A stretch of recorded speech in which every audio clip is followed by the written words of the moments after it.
Now, a number of counties have been employing dubious accounting methods to create the perception of a balanced budget. That's according to the chairperson of the Commission on Revenue Allocation, Jane Kiringai, who spoke to NTV's Alex Mwangi in an exclusive interview.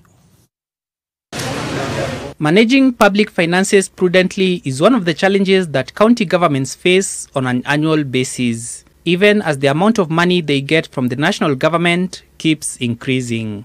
It turns out that some of them have turned to devious schemes to make it look as if their finances are in order. We noticed that sometimes they were just putting revenue projections to show that they have a balanced budget. It's like you realize I need to spend 5 billion. From the equitable share I'll get 4.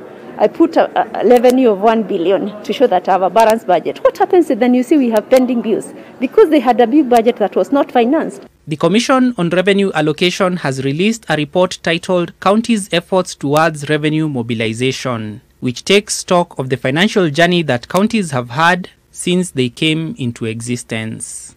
Less than 10% of revenue streams in counties contribute more than 80% of what all counties collect. As the equitable share that counties receive continues to increase, so too does legislative squabbling and partisan interests over the manner in which to share the national cake. If we increased our own source revenues, we would have a buffer zone to take us to the next release of the equitable share.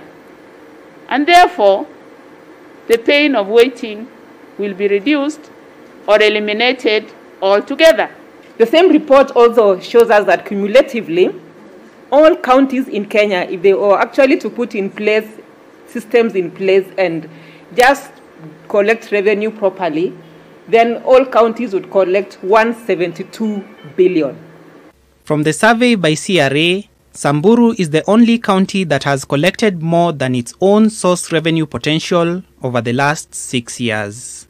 And I'm going to refer to a study that was done by OECD in 2016, which showed that subnational governments from low-income economies should finance at least 7.8% of their budgets, while subnational governments of middle-income countries should at least finance 20.9% of the budget.